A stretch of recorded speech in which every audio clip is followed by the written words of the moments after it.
Suspense is killing me. Welcome everybody to I almost said the auto detailing podcast. That's because I'm so excited. Jimbo Balaam joining us today on the DIY Detail podcast. I'm your host, Nick McGurk. Now, some people out there may know Jimbo, but I was talking to a friend the other day who said, I have no idea. Who's this Jimbo guy? And so I put this together for a quick introduction. We're heading to my first appointment. First. There are so many firsts in auto detailing, and for me, the first person, the influencer, the voice that helped guide me was Jimbo Balaam. Fellow auto detailers, welcome to the show that features interviews with today's most successful auto detailers.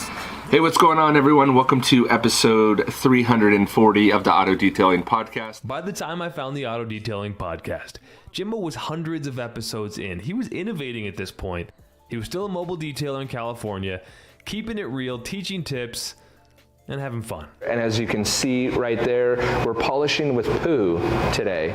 Now, it started as a podcast. It naturally migrated to YouTube. Go all the way up to speed 6. That past video was about burning through clear coat, by the way.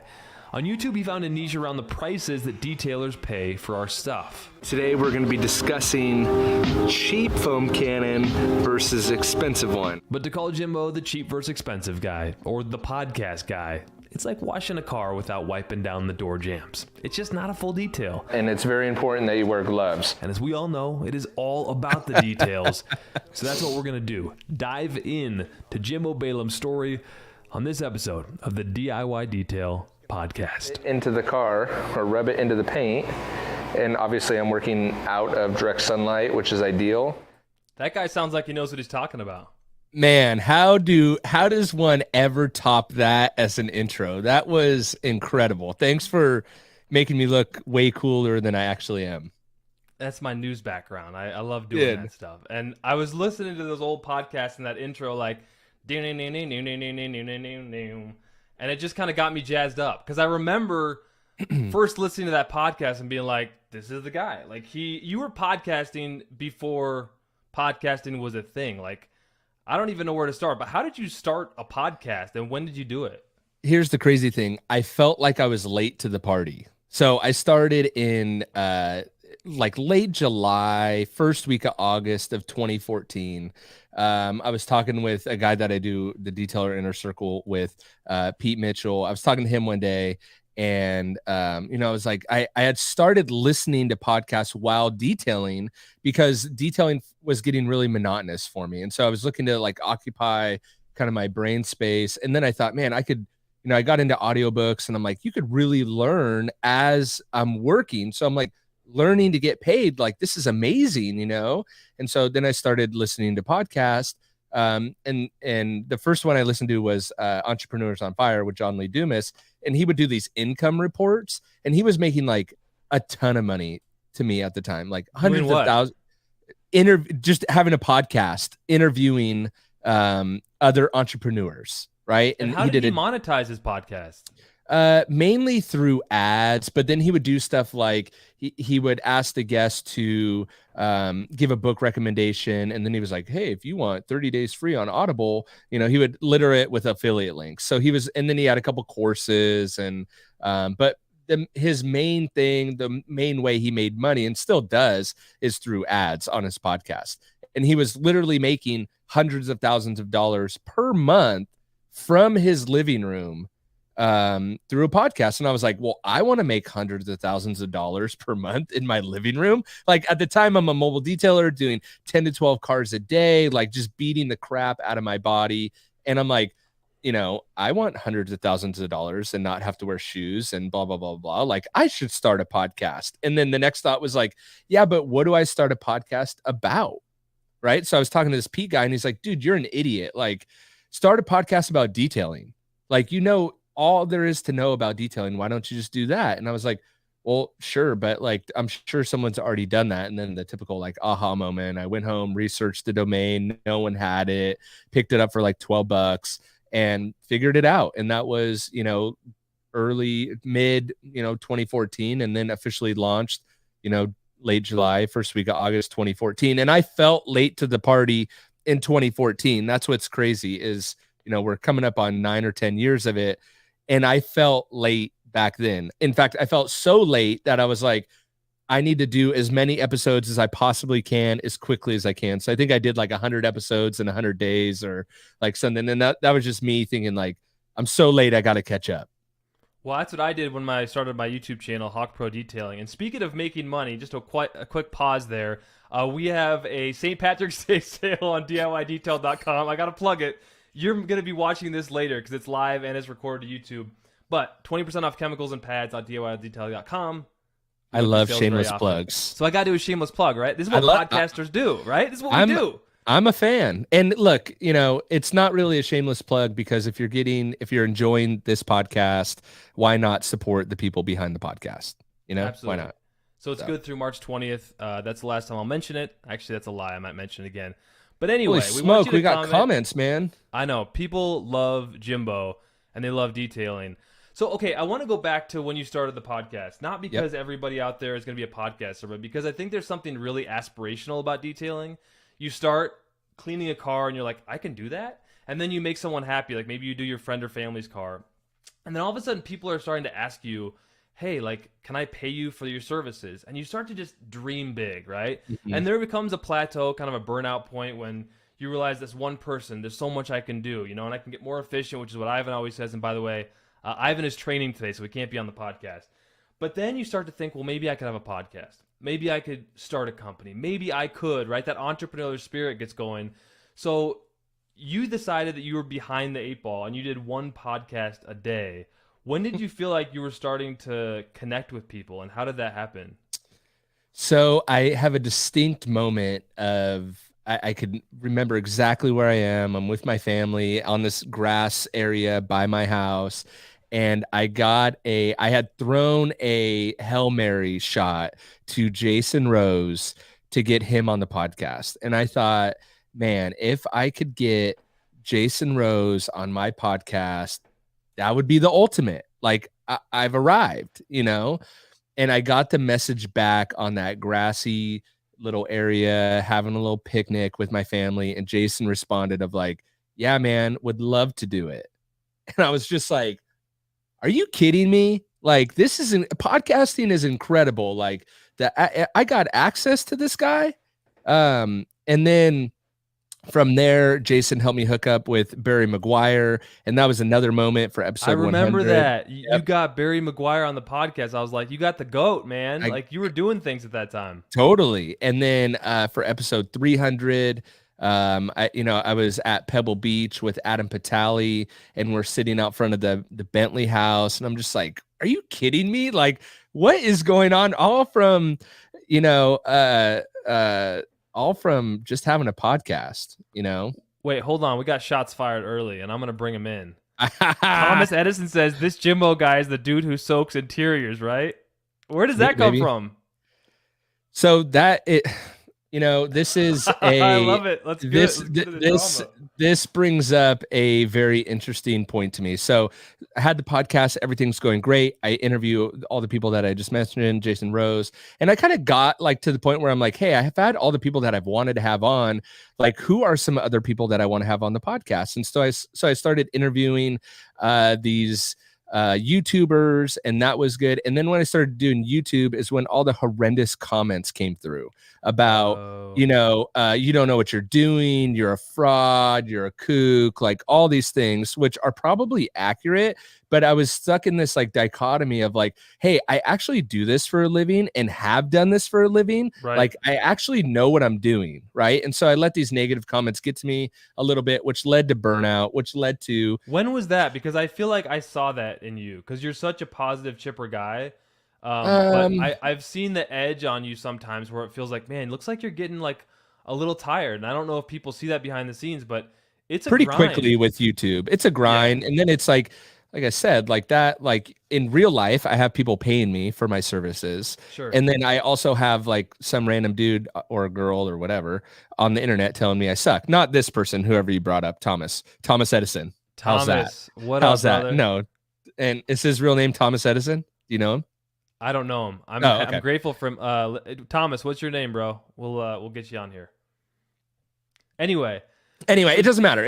Yeah. I wasn't talking about him. I was just over the comments. So when like TikTok started getting hot, hot, right? Like 2019-ish. I noticed like these ridiculous videos that were getting like a ton of views of like someone just foaming a wheel, right? And so in my brain, how my brain worked was like, you know what? Screw these people that comment like these horrendous comments telling me that I'm like basically being a troll, right? I'm going to troll these people back, right? So I'm going to use the short form content to troll the people back. And so I tried to think of what is the most ludicrous thing you could do on a car, right? Yeah. One of the most ludicrous things would be to foam a door panel and then use a little tiny brush and use little tiny brush marks to do that, right? And the videos popped off and they do great. But really at its core, it's just me trolling to get comments exactly like that. And that's a testament to how long you've been in the game, because you've seen it all. And that's kind of what I want to start. So you were a waiter back in the day. You've shared your story before, but maybe I could share this story, because I remember it was a sunny day in Utah. It was probably 2017, and I started listening to your podcast, and I somehow found your number. And I was like, I'm just going to call him. I'm a people person, right? I want to go to trainings. I want to get people on the phone. Like, that's how I connect and learn. I never want to, dial one and then go to the next prompt. I'm like, representative, because I want to talk to people. And so I called you once, and I was like on my, lunch break at the TV news station when I was working there. And I was like, dang, Jimbo didn't answer. And then for some reason, like, you knew it was me, or you were aware that it was a Utah number. You called me. I had to go into an assignment meeting. Like, I had to go back in. I saw my phone ring, and you called me back 7 times in a row. And it wasn't like I was going to offer you money. Like, something about it was like you were trying to connect. I was like, this must be a hustler, like a business guy who returns phone calls.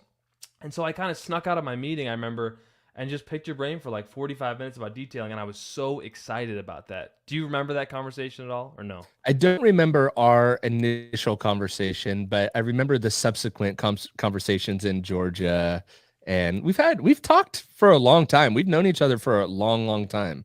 It's been a minute, but the reality is, it's like I was the new guy. Like, maybe people on here are the new guy, and it doesn't take that long to kind of become kind of an old head, an old hip hop head, an old detail head, whatever. Like, just someone who's been around the game for a minute. And it's just wild to think now I'm having you on our podcast. You awesome, never invited man. me on yours, but I'm not even really. I'm not. Yeah, it's all right. Well, a lot of those conversations, I don't know if you'd want to share publicly. Yeah, we've had some good ones. Man, I was going through a tough time in Atlanta. We went to the Koch Shemi event. I was like in the middle of a divorce. That was really rough, and you gave me some good uplifting words. And I guess but look at you now, man. That's awesome. Yeah, no, and I think every hard time and difficult thing in life kind of leads you to where you're at. And that's why I wanted to ask you, what have you given up along the way to be successful, if you would consider yourself successful? Because I think from the outside, people would consider you successful.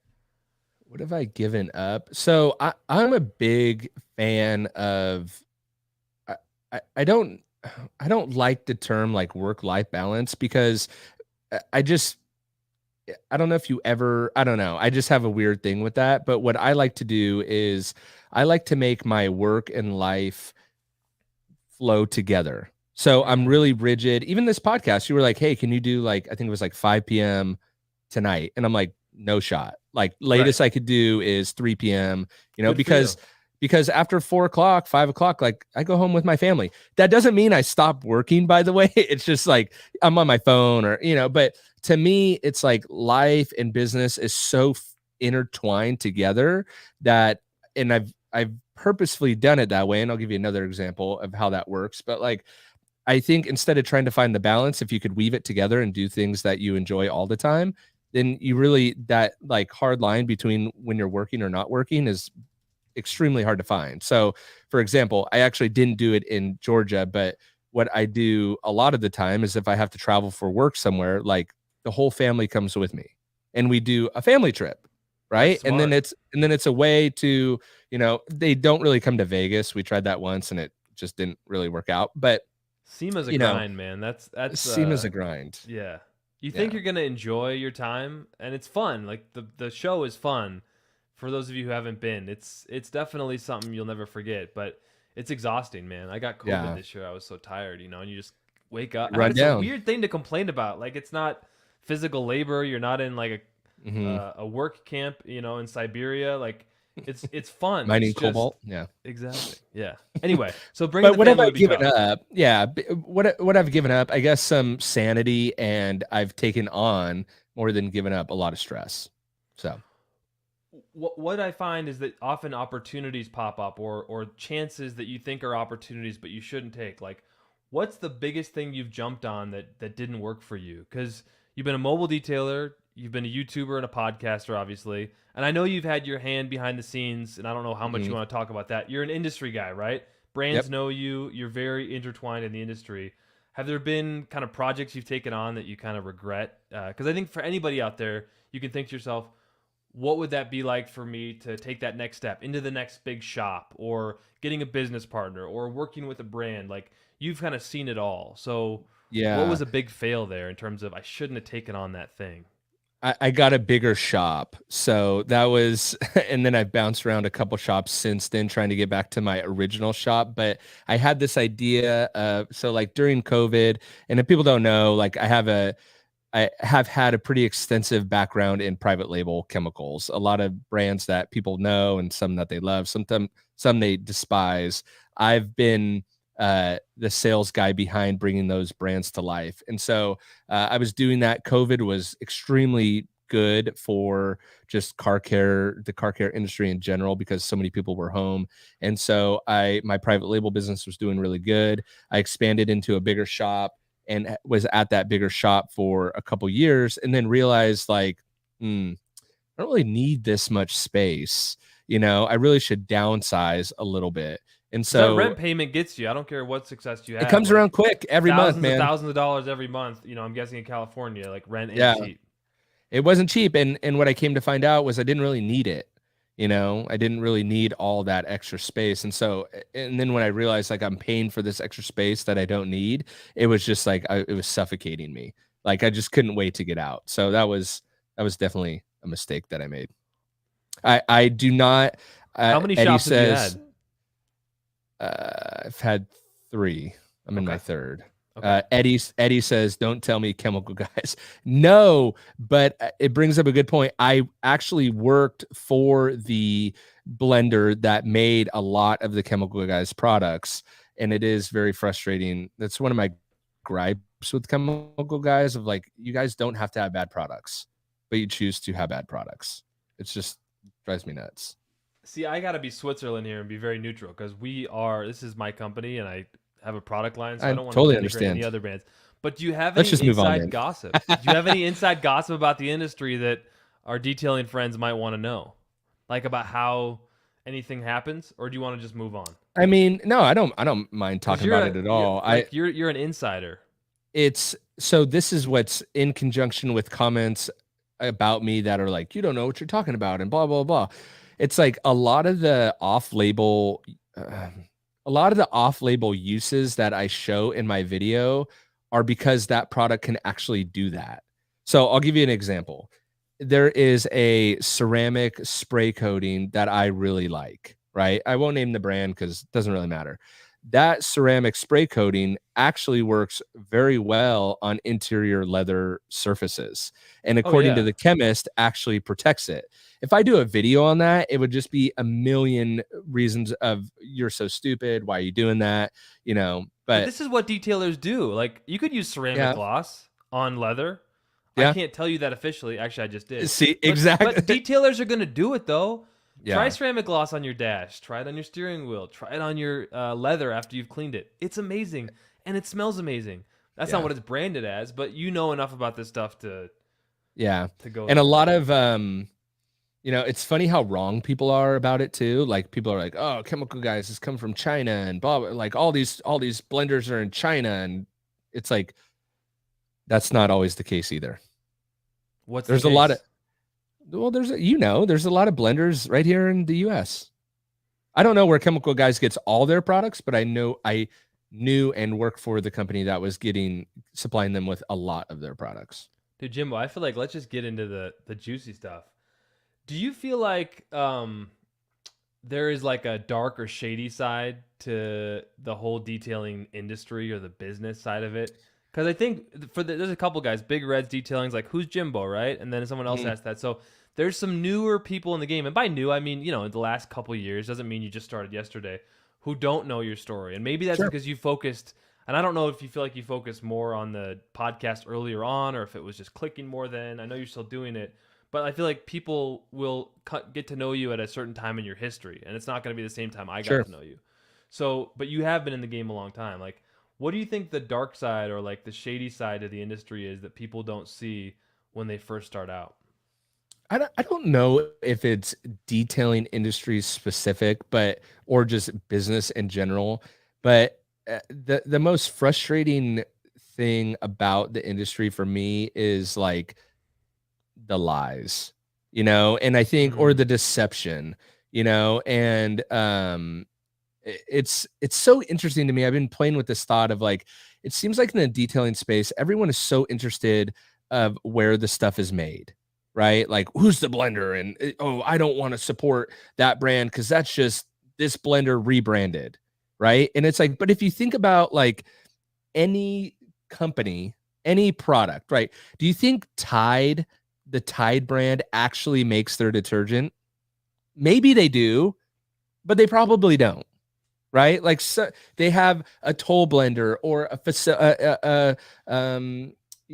a big warehouse that's all they do is make detergents. Sure. You know what I mean? And so it's so funny to me how, like, I guess specific to the industry, people will be so worried about, where a product is made, but then in other areas of their life, like, they don't care. They don't care if that brand's actually making it or not. Like, you don't have a connection to Tide. There's no human being behind Tide. It's a big brand, and I'm not a business expert, so I don't know the impact of that versus knowing some of the faces behind it, like Ivan or myself or you. But I think detailing is such a passion-driven industry that we want to feel a sense of connection with the brands that we support, and we don't want to feel betrayed or lied to. And we're genuinely curious because we're so detail-oriented, like how this thing works. We all become, PhDs in chemistry once we start to put ceramic gloss on leather, and then so then know how to explain what a coating does, and all of a sudden we're you know what I mean. Yeah, totally. And that's to tell people too, like any private clients I've had, is like, don't try to play the chemist. Like, that never ends well for a detailer to try to play chemist, and this industry is also fun, a lot. It is fun. But like when they start talking about, like, it's one thing to talk like, oh, you could use ceramic gloss on your leather, right? Like, that's one level of playing chemist. But to like say you're going to reverse engineer a product, or to say like, start talking about micro emulsions or, SiO2 percentages or, all this other stuff. It's like, oh boy. Like, well, CVM123 did ask, where is DIY made? And I don't want to go too into all the details, but we have unique chemistry. We have a chemist that we've worked with. Ours is not private labeled. It is not blended and rescented. And Jimbo, you asked me quite a few questions early on. You want to know the secrets? I'm like, I can't tell you, brother. But it's we do our best to deliver products that people are going to love and that are easy to use. And I think maybe here's what I will say. It doesn't matter where it's made. You know what I mean? Like, look, if you love DIY, you love chemical guys, you love whatever brand you love, like, support that person. Like, it doesn't matter, because chances are, wherever you get it made or whatever, is not going to talk to a detailer that wants one 32-ounce bottle. Like, not going to happen. You know what I mean? Right. And that's where detailers are confused too. Like, yeah. So I just say, support the brand that you like, man. Who cares where it's made? I love that. And that's a wisdom that you've gained from years of being in this business. So, all right, I had a couple of questions I wanted to ask just for people along the journey of detailing. What do you think the best advice for someone out there who is starting out detailing, is a detailer, or is thinking about becoming a detailer? Just like, I know it's a softball question, but what's the best advice you could give them? Because you've seen it all. Focus on being a business person, a business owner. Look, once you've been detailing for a while, and if you're even considering starting a detailing business, this is what I tell people all the time. If you're even considering starting a detailing business, chances are you can problem solve or conduct a detail on 99.999% of the cars out there. What detailers are the worst at is actually marketing and running their business. They're terrible at having systems in place. No one has a CRM. no one knows how to market their business. And when I say no one, I don't mean no one. I just mean Say what they a don't- CRM is, because I think I- it's important and a lot of people may not know. a customer relationship management software or program so that you can send a text blast to your list, and you want to start developing this customer list.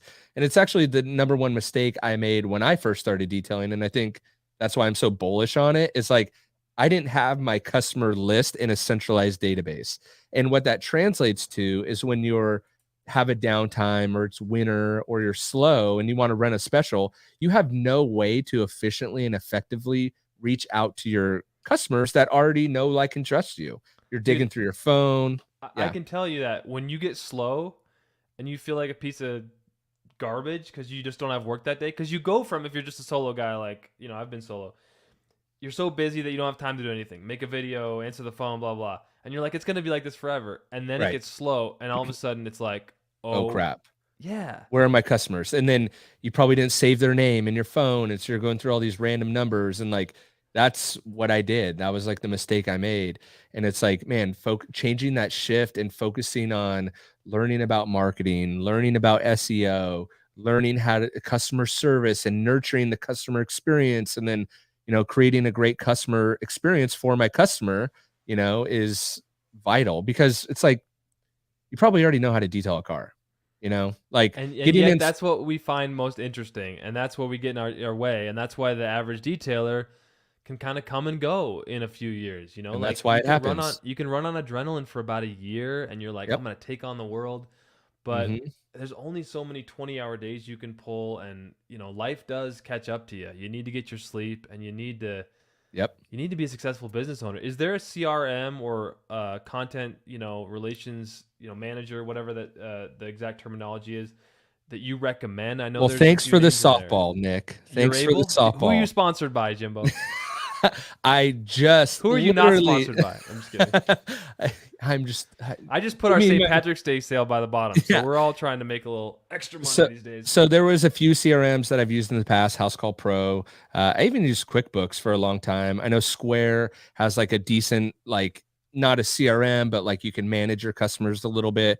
And so I'm all for like giving, you know, free ways to do it if you're just starting out, and then paid options. But I do have this thing called the Detailer Inner Circle. And this is where I say thanks for the softball. I do have this thing called the Detailer Inner Circle. And as of like last week, we just launched a full CRM attached to it. And so if you go to detailerinnercircle.com, you can get more info. You got a discount code for them? I don't have a discount code because I wasn't expecting to talk about it. But Okay, well, you gotta send me a all, message, baby. and I'll hook you guys up. Don't worry. But it's where's the best way to find you online, by the way, if they're autodetailingpodcast.com. Okay. We'll have everything. So you understand the importance of a CRM. Are you still detailing? Because I think it'd be easy to think, oh, Jimbo's big time now. Like, he has all these things. But I see you posting content around detailing cars. So I'm curious, through it all, where does detailing still exist for you in terms of actually cleaning cars for money?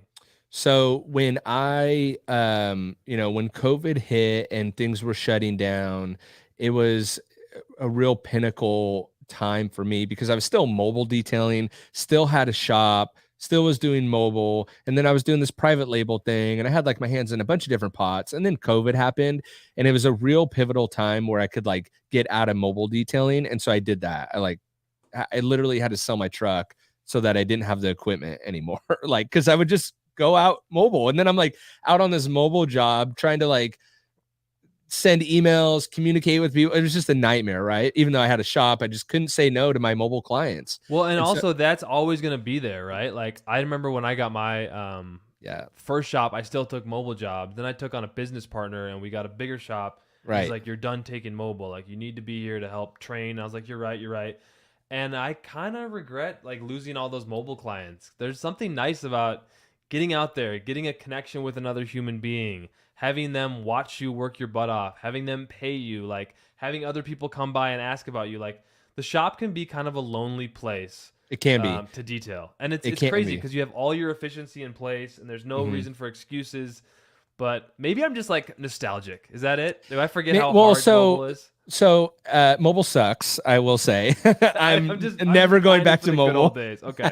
But having a shop, so then I had a shop, and then like I really just didn't like, I didn't care about detailing cars anymore. And so I just focused on like the private label for a long time. And then what happened was like my content started to dry up a little bit, or like my content ideas. And I'm like, wait, why are my content ideas drying up on me? And I'm like, oh, because I'm not interacting with customers. I'm not interacting with cars. And so, but I was so burnt out on it. You know, I just needed like a break. So I probably took like 6 to 8 months where I just really didn't detail any cars for money. I would just do my own cars and kind of fart around like that. But I missed it. And I was like, man, maybe I felt nostalgic about it, but I really missed it, you know? And so as of now, as of like probably a year to 18 months ago, like I just do a couple cars a week, you know? Not and mobile though? Not mobile, shop Okay. only, definitely not mobile. I just love having a bathroom way too much. And I love having my snacks and my mini fridge and my coffee maker. Excelsior Auto Detailing says no mobile. I Yeah, believe he is in Canada. So the wintertime mobile detailing is another grind altogether. I don't want to tell any stories about where I've used the restroom on mobile jobs, but it gets rough out on those detail streets. Let me tell you what, guys. It's rough. Joel Detailing with Details, man. I tell him he's got the best logo in the detailing game. He's in California. He's doing mobile. Joel, if you want to chime in with your tips and tricks for your success. All right. What is the most overrated advice, Jimbo Balaam of the Auto Detailing Podcast?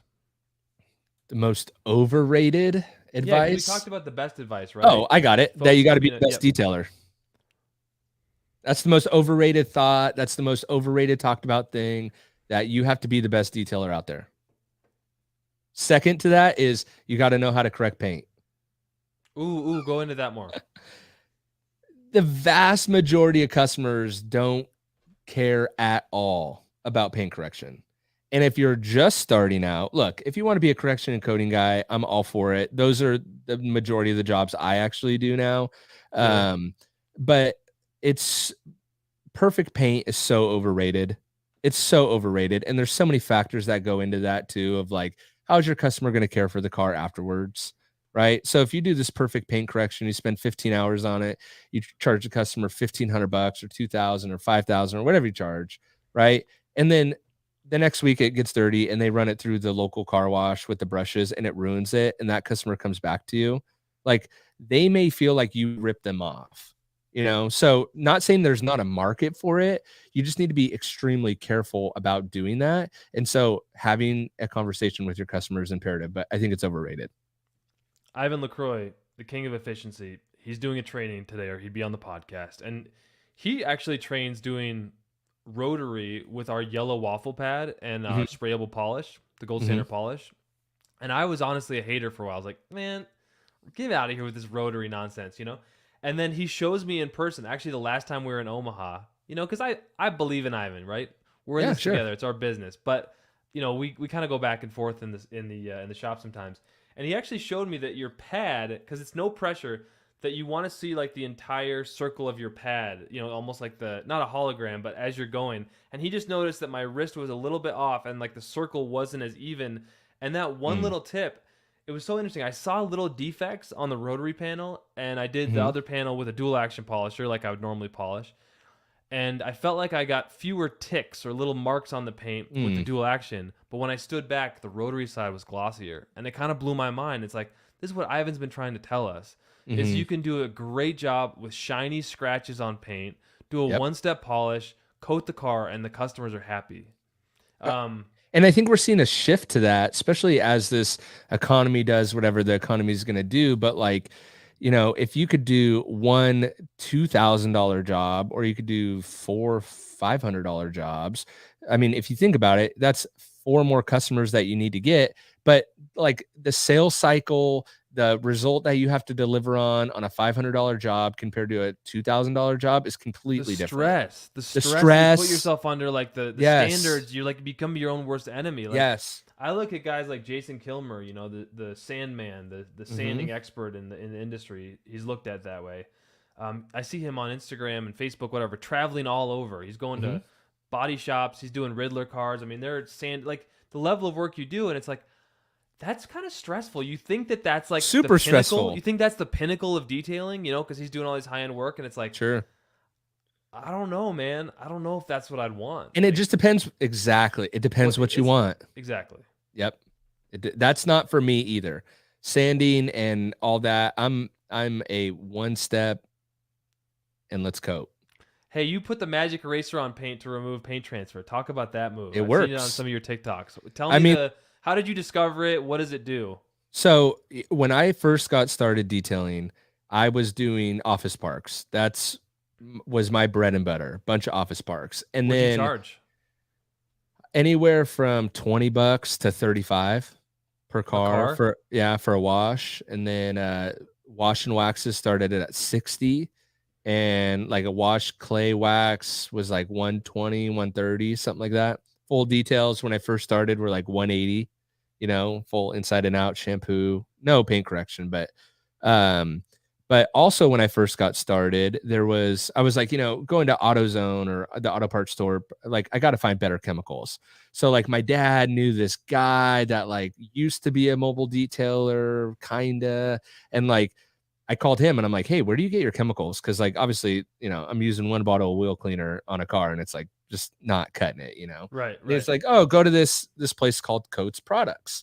And it was local to me. And he was just a distributor for like car washes and stuff like that. So everything was in bulk and ugly labels, but like they were great guys. And because they worked with a lot of car washes and dealership detailers, they had like all the shortcuts, all the tricks, like wheel acid, all the tricks. Wheel acid is amazing, by the way. I tried that. It's amazing for the first time like a month ago. And amazing.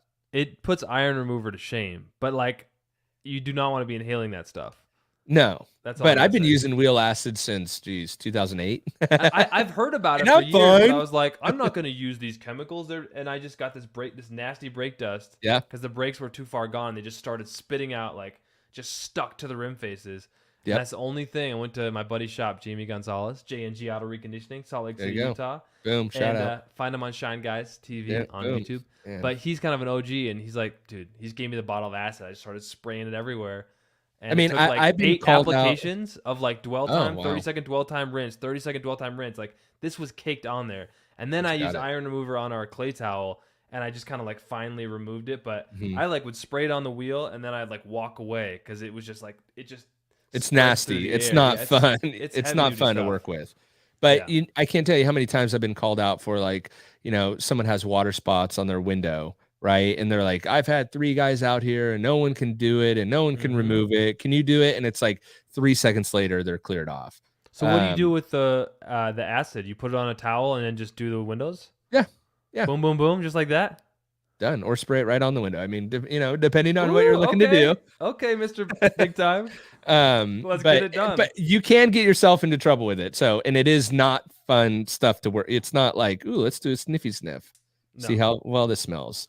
The magic eraser just kind of like fell into that realm of like, it's just a tool. If you know how to use it right, and then the comments are just like ridiculous, but it works.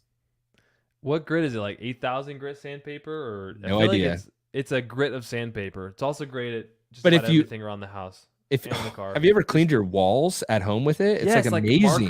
Marker crayon, like splattered grease from the stove. Absolutely great. Yep. Yeah, they're aggressive, but like again, it goes, and that's where comments can get weird, and even short form videos make it even worse. Is like you need context around stuff. So without any context, a magic eraser on paint sounds horrible. Like out of context, wheel acid, spraying it freely on a window is horrendous. But like in context, sometimes that's the only option.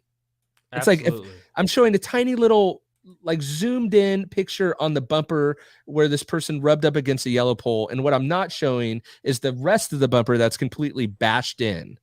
It's like, do you think this person really cares that I'm using a magic eraser? Like they have much bigger problems going on here. You did that for the gram then, huh? You put it online. Only, baby. Content. I mean, content has driven our brand from starting out in Look at you guys. September now. Yeah. We've got a lot of growth, and you guys are killing it.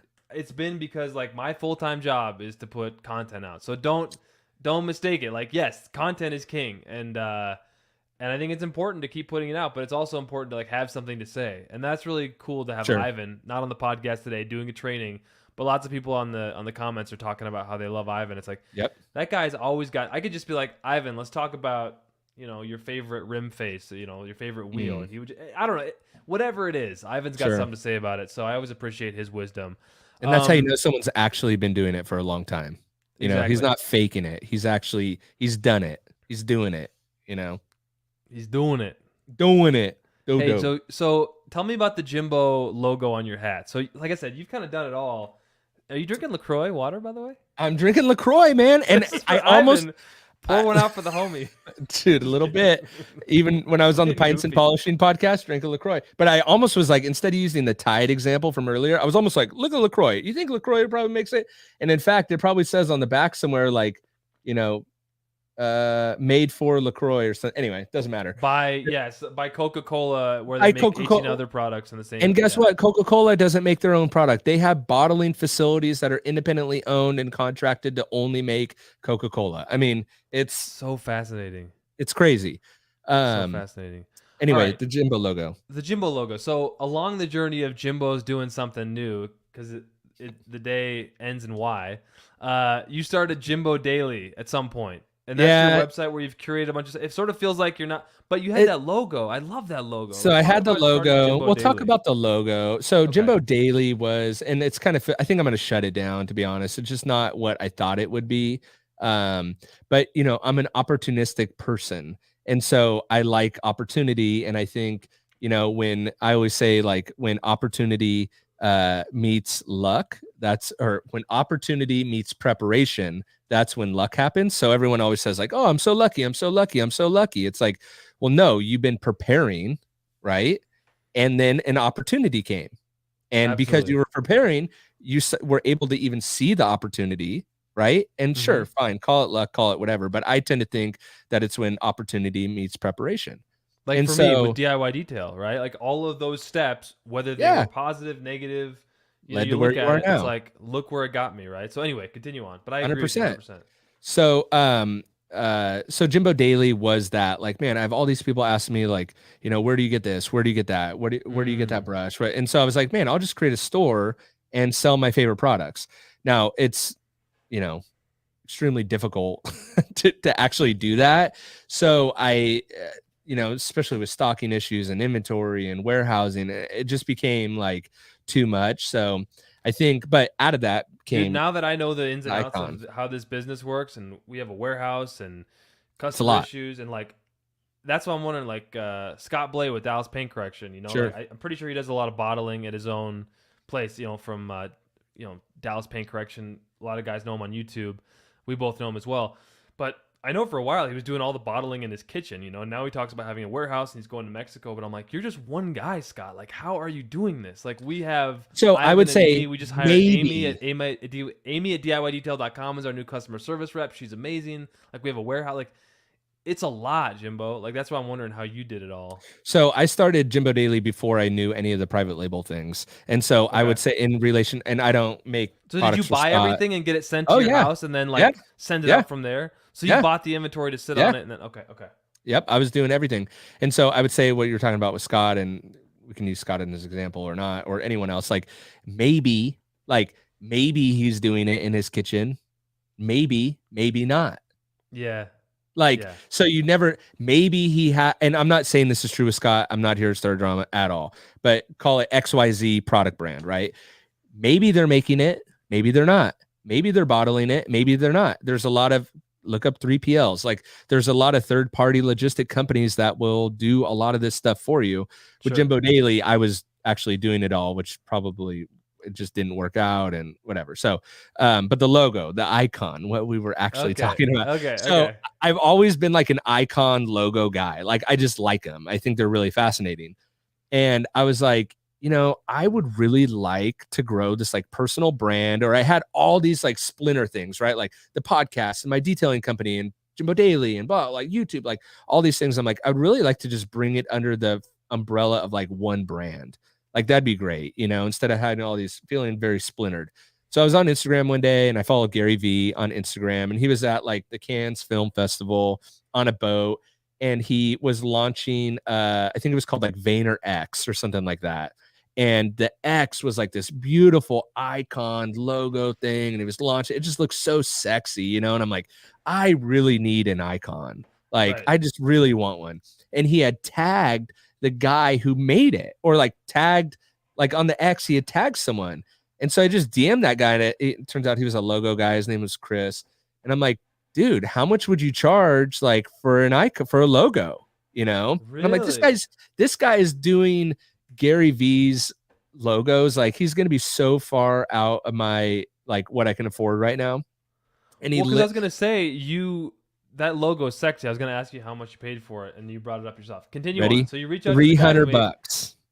He goes, That's I it? can do it for $300. And I was like, what? I kid you not. I don't know. He's gone up significantly more since then. I don't even know if he's still doing private clients or not. Chris Logston, I think is his name. But he did the J logo, and he talk about a customer experience. He led me down a road of brand exploration that I had never been down before. What kind of music do you like? How does that music make you feel? How do you want to incorporate that into your logo? What do you want in your logo? Because if you see, it's I'm doing this backwards. It's a J and a B in one. Oh yeah. So the B is in the J. I'm backwards here, but the J is in the B. Yep. Or the B is in the J. And so it took about 3 months of us going back and forth, because at first it kind of looked like a Beats by Dre logo. And he was like, look, if it reminds you of anything you've ever seen and triggers a memory, not even interested. Like, we got to start over. We got to do something different. So he actually did my auto detailing podcast one as well. So, but yeah, Dang. $300. Wow. So I want to add this real quick. This is the logo I found. This is how cool StreamYard is. I just found that logo, saved it as a PDF. Boom, throw it in here. That's cool. So you saw this logo and you were like, I just loved it, like that X, and it's a V and an X at the same time. And but because like on the outset, you look at it, and then but it's so simple, but you're like, ooh, I like that. Like, why do I like that? And then the more you look at it, the more complicated it gets. And I'm just like, ooh, I like that. Like, I like that it gets more complicated when you look at it. And I don't that's even like know. detailing though. The more you look at it, the more complicated it gets. Like Yeah. Ivan would say, okay, just step back a little bit and let's be efficient and profitable and make your customer happy. Sorry, I was just segueing back into Totally. into running a profitable business. I mean, I used to think Totally. like the super well done, 5-step paint correction jobs were the sexiest, when you can get that mirror finish on black paint. And now what's sexy to me is like the people who have been running shops and are successful in detailing. And Because there's nothing worse than think about how many cars you put your heart and soul into. Yep. The customer picks it up and they write you a check on the hood of their car. And you're It's like, just- I mean, and you think that it's all that matters in the world. Like I've seen a lot of people that I know, kind of in the game since about 2017, go in and out of business, and they just have disappeared. And happens a lot. So for people who can be successful at business, doing detailing, that's what I tend to respect more and more as I get older. And that's why Ivan has always been pushing this. Like I thought it was a little overrated, like I'm not going to do a 1-step polish. I'm going to do a 7-step polish, and I'm going to be the best detailer in the world. And I don't know, man. It's easy to get burned out that way. It's easy to get, and it depends what you want. And a lot of these guys, you just see their whole life kind of unravel before your eyes, and it's so sad. And you talk to these guys and see them at SEMA, and it's like, hey man, what's going on? And it's like, well, it's been rough. It's like, but you wouldn't see that on the surface. Exactly. Oh, online, they're traveling all over, they're training, they're doing this, they're doing that. And in reality, it's like their life is falling apart, which is why I always tell people all the time, like, don't believe everything you see on the internet. So here's a good question for anybody, whether it's the full-time job they have, or if detailing is their full-time job, or if it's just something in life. How do you overcome burnout? Well, do the things that you like to do, or find I don't like full-blown multi-step paint correction. So guess what I'm not going to do? Full-blown multi-step paint correction, right? But what do I like doing? I like podcasting, right? So I make time for that, and I do that because I'm energized by it. Like, we've gone 50 minutes and I'm like just as excited as if we were 50 seconds in. right? I Like woke I up love this talking to morning. people. Yeah, I woke up this morning and I started stealing all your YouTube videos, and I put together that little thing on the front end. And for those of you who are watching live, go watch this. That was after so it great. posts. And it I was need fun. that. I was thinking to myself, I'm like, I don't have any coffee in me. I'm just like Yeah. energized. I'm like, this is where I'm. This is kind of that flow state. Like I can feel Yes. it. You know what I mean? Like Yeah. you can't manufacture that. You can't Right. fake it. Like So I think know it's what it about is. finding those things because it's going to be different for each person. So like to some people, to be honest, like a multi-step paint correction is like, they love it. It's therapeutic. They're just behind the buffer, like maybe headphones on, they're just in their music. Like, and if that's what you love, like do more of that. And then how do you get burnout on doing something that you love to do? You know, I it's mean, impossible. I'm sure it's Well, possible, maybe. but maybe there's other factors to it. I mean, I think sometimes for me, and this is getting a little hippie, but like just getting pretty quiet and just like being in tune with yourself and actually like paying attention to what's going on. Because I'll tell you what I have done. I have numbed out on substances and all-nighters and monsters and work. Probably. Yeah, probably. I have numbed out and not paid attention to what's actually going on Yeah. by doing that. And that is the opposite of getting quiet and understanding like what do I really want out of my life. That's running away from everything, Yeah. you know?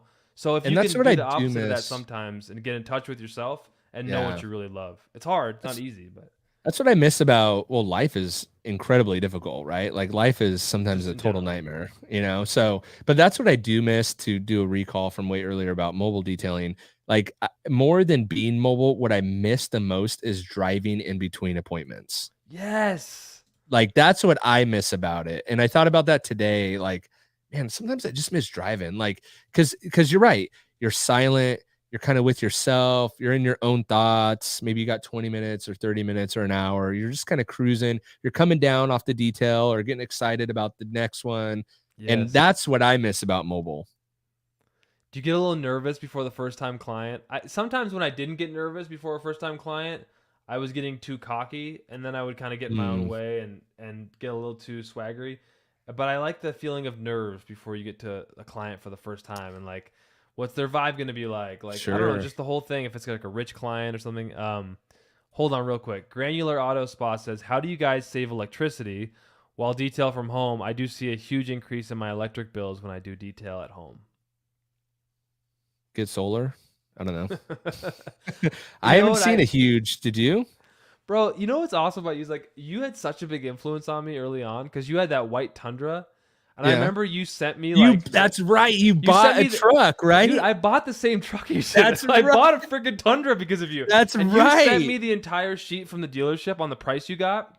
Yes. I went into my dealership and just played hardball, and they didn't believe me that anyone could get a Tundra with those specs at that price. I'm like, my buddy just got this in California. Like, can you answer that? Or and it was like because my cousin's family owned the Toyota dealership, and they were like, hey, we'll just like here's in because there's sticker, then there's like there's something else, and then there's like I think it's invoice, and then there's book. So like whenever you go in and they're like, hey, we'll give it to you for invoice, there's still that number is still like there's another layer. So what my family would do is like, hey, we'll just give it to you for like 500 over book or 1,000 over book or whatever, like the lowest price. And we just got to pay like the finance people and the, you know, whatever, like pay the commissions and then we're good. So I got it for like dirt cheap. Well, comparatively.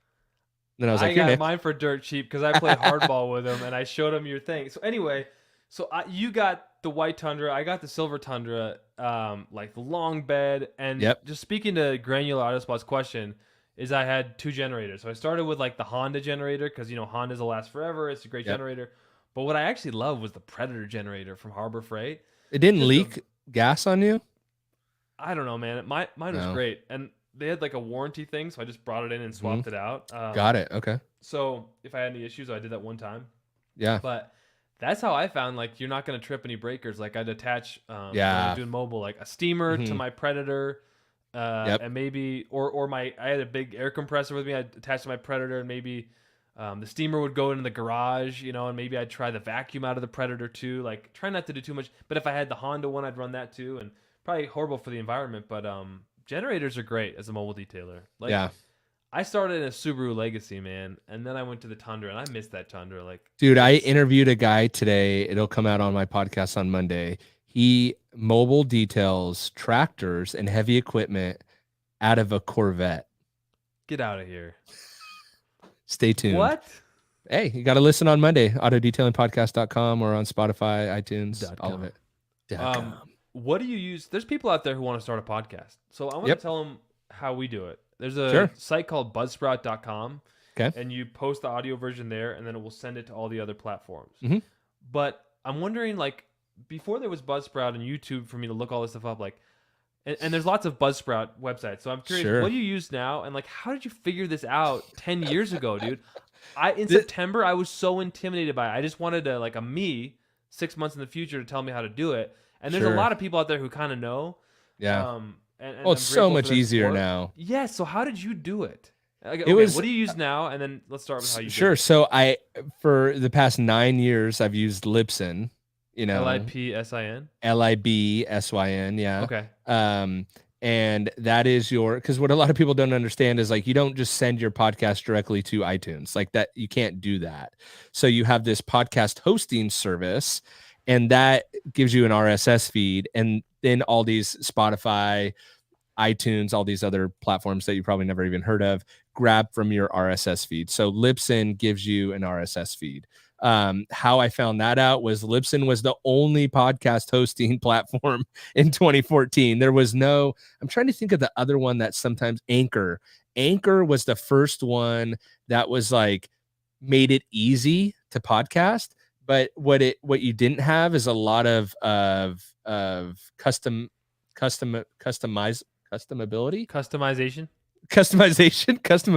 That was not a word.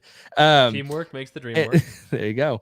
And so Libsyn, and I always had the idea of like just keep it super, super simple. Like keep your setup simple, keep your editing simple, keep everything simple. And because every time I overcomplicated something, it would lead to burnout because I didn't really like it. I didn't, anything that gets complicated. But not only did I have to figure out how do I record a call, and then we used to record a call through like this thing called Call Recorder that used to hook up to a Skype, and it would integrate together, and then you'd have to put money on like this call recorder in your Skype, and then people would have to figure, Skype, I haven't used Skype in years, and like, okay, I guess I'll try to download it, and it was not like, hey, log into the StreamYard thing and sign up real quick, and or like Zoom, where it's like you just go through your Google, like it's so or much Zoom easier now. Yeah, so it wasn't you like did that at this all. before people were like doing it. Yeah. Were you okay? Wow. And that was a big thing that I missed out on is I didn't make the jump from like, hey, I figured this out. I could teach other people how to do it too. And I could probably sell a course doing that. I never made that jump because I never thought about that really of like, oh, maybe I should like become an affiliate for a podcast hosting thing, or I just kind of did my own thing. But I started with like $100 mic. I didn't even know I had to start autodetailingpodcast.com, but I didn't understand that you have like your website hosted somewhere. And then you have like hosting or you got to buy the domain and then you got to host it. I thought it was like all one thing. So I had to figure all that. I was like, wait, what? Like, don't you like you buy the .com and like you're good, right? It's like, no, you need hosting. So that's wild. And you figured all this stuff out along the way. So do you like figuring stuff out before people know about it, or are you like burned out on all that? Okay. No, that's like finding the opportunity. It's easy to think, oh, I have a podcast. I'm Jimbo. I'm on YouTube. But like to put yourself in your shoes, there's a lot more friction to get this going back then. And you did it. Yeah, no one else was doing it. You did it, right? So like, yeah, that's why I saw the opportunity, and so I'm a big fan of trying to find opportunity. So yeah, and it's opened a ton of doors. Everyone asks like, oh, how much money do you make from podcasting? I'm like, zero, directly from having the auto detailing podcast. Like other than my detailer inner circle, like I don't make direct money from it, but what I do is it opens up doors and opens up more opportunity, and I can make money off that opportunity. You don't get ads on your podcast? Not really, and I'm either picky on the ads or like people just it always kind of feels weird. It doesn't feel weird. Your 20% off code. Yeah. 20% off sale for DIYdetail.com. St. Patrick's Day. As I said before, I had to persuade Ivan. Do you know why I persuaded Ivan? Because my last name is McGurk. Okay? Mm-hmm. I'm a good Irish boy with freckles. And when it comes to St. Patrick's Day, we're doing a sale. Haven't done one since Black Friday. And you're wearing the green on St. Patty's Day as well. So 20% off That's it. on DIYdetail.com. You can't blame me for trying, right? I don't blame you at all. I have so many questions, man. This is such a great conversation so far. All right, so you're a new detailer out there. Mm-hmm. Actually, I'll ask you this. How would you start a podcast today in 2023?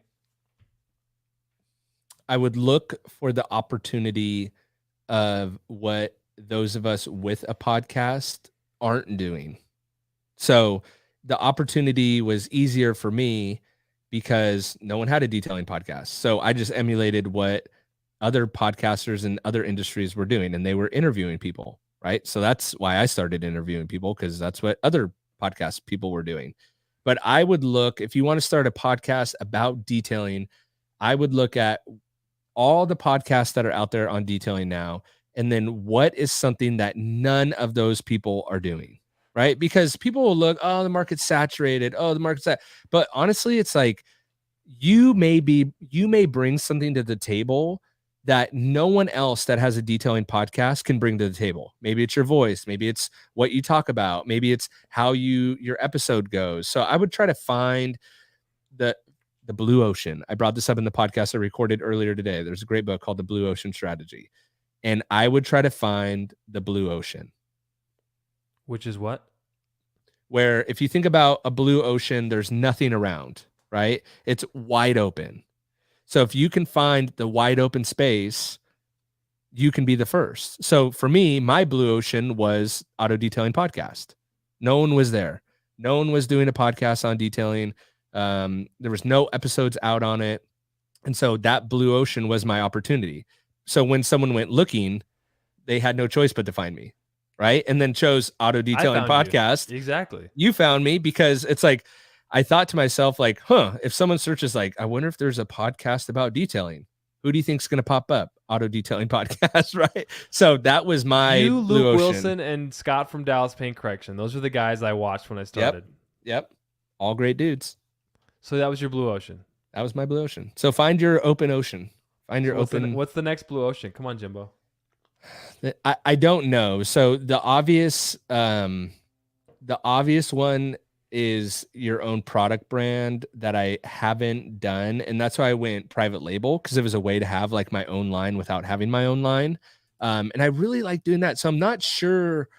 I'm really in a bit of a trying to figure it out, because I'm not sure what my next blue ocean is. I'm not sure. I do a lot of stuff that I can't talk about, and I don't like that. Like, I think the reason why my podcast was so successful right off the gate, not only was it the only one, but I talked about what I was actually doing. And so people were real. I kept it real, and people resonated with that. Right. Yep. And so I've recently, or the past like 4 or 5 years, gotten to a place where, like, 65% of my day, I can't tell anyone about. And I don't like that. Here's how I knew that things had changed. Because when you first started, I loved it. You were just on your recorder, like your little voice recorder in the mobile detail rig, talking about a customer tip, like a quick daily detail tip. I love those. I ate them up. I was like voraciously consuming them. And when I went to Atlanta at the Koch Chemie event in November of 2020 as Hawk Pro Detailing, and I was out there, like, you saw me with a tripod and camera. Like, I wasn't really schmoozing. I was recording videos left to right. Totally. You never brought out your camera once. You were like networking with the people of the industry. And I was like, dang, what is Jimbo up to these days? And I assumed, okay, that's just the evolution of your day. But, it is your evolution and your journey. Yeah. But I like talking about what I'm doing. Yeah, it's just like, it's cool and it's awesome. And like, I always joke around, like, if I was talking to someone the other day, and I'm like, if I told someone the truth about a product, let's say, right? Like, the irony is I could probably say it out loud and no one would believe me, even though it'd be the truth. Like, that's pretty funny to me, I think. But come on, tell us what that is. Oh, I don't know. I'm just making fun. Like, say, I don't know, if you said like a spray wax and a waterless wash are basically the same product but at different concentrations, like, someone would be like, oh no, there's no possible way. Or like, oh, a lot of ceramic coating, a lot of ceramic spray coatings actually don't have ceramic in it because it doesn't play well with the chemistry. Like people would be like, oh, that's not even true, and it's not SiO2. Like, or a higher percentage of SiO2 doesn't necessarily make a better product. I mean, like, you know, like the ad, like, oh, our products have 14% SiO2. It's like that. It's not possible. You know what I think is so interesting about it? Because you start to realize there's a lot of marketing hype out there. And like, Sure, yeah. if we don't sell products, we don't exist. So obviously we have a stake in. Well, that's why you're running your St. Patrick's Day sale. So you could sell more products. Off. What was that code again? DIYdetail.com. Oh, you just got to go to the website. No code needed. Wow. No, there's a code needed. I think it's green. I think it's green 20, but I don't want to get this one wrong. Well, let's get it right. When you go on the website. Oh, okay. Yeah, use code green20 on there you go. DIYdetail.com. Good through March 20th for there you your go. pads and chemicals. No, but it's like, I don't even know what I was saying now. I got so excited about our sale. What were we talking about? Yes. So it's like, use a product line that works for you, man. Yeah. Find a product that works. Like, honestly, okay, I'm going to just plug, but like ceramic gloss, right? Sure. It is such a good product. Like, you've done a video on it. There's other great products out there too, but if you like the messenger, if you trust us and you want to support us, like if you're a pro or a DIYer, man, take ceramic gloss, put it on a towel after you get through the drive-through car wash, wipe down the drips and just wipe down your car. It's going to look amazing. Super easy to use, tons of protection. If you're a pro, so reasonable, you know, you can get like 8 or 10 cars out of a bottle, whatever. Like, use what works for you. If you like someone else's all-purpose cleaner, if you whatever, find something that works for you, because, you know, there's always advancements, but look at this, Nick. Look at these comments. We were talking about this. Okay. A person, Facebook user, won't even say their real name, but they call me the #1 sellout. They said, look at those teeth. Are you talking about the vampire teeth here? Hey, I like your pearly whites, Jimbo. I think we're both rocking. Whatever. So, Facebook user, are you a sellout?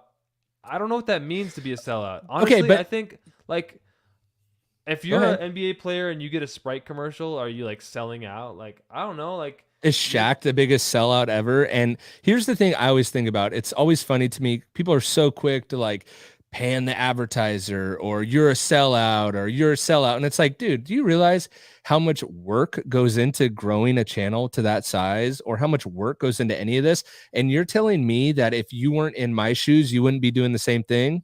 Please. Please. You won't even use your real name on Facebook. Come on. All I know is that when you go to see a concert, there's a lot of people in the crowd who kind of wish they were the ones on stage. And so if that's the case, maybe we can use this podcast as a way of helping people. Exactly. And business. They just don't get it. In that vein, what'd you say? What's the code? I was going to say, what was the code for your sale again? DIYdetail.com, green 20, save 20% off pads and chemicals. Good through March 20th. So let's help people. How can a new detailer get business? If you want the free way to get business would be to tell all your friends and family that you're starting a detailing business. That's the free way. And then what? That's it. And then detail their car. Let them no, not for free. Charge them. But just if you want the free way to get customers, right? Instead of running ads or something like that, you say, hey, I'm starting a detailing business. Are you interested? Do you know anyone that would be interested? I'm starting to have a business card or whatever, and I'm starting a detailing business, and just start telling people that you're starting to detail cars. That's great. And then if you want a paid way to do that, Google ads. How do you start with Google ads? Like, how do you know, how would you advise, like, okay, let me Google that for you, Nick. Just Google it, figure it out. But how does one start Google ads? I've heard you talk about it in your podcast a lot. Like, where do you start? You would join the Detailer Inner Circle and go through my Google AdWords course. No, but you would just been there, done that, dude. No, I'm just kidding. Ads. I think it's ads.google.com. You would sign up an account and you would go through the prompts, and a little hack with that is like Google will talk to you for free. Like, you can actually talk to a representative for free that will help you with your Google ads, because you become a customer of Google. You're spending money with them. Right. So they want to keep their customers happy. So you can actually get someone on the phone from Google that will help you with your Google ads. And that's good for Nick, because Nick likes to talk to people. Just like walk me through this. Yes. Yes. So that is the best way to spend money to get customers that don't know you.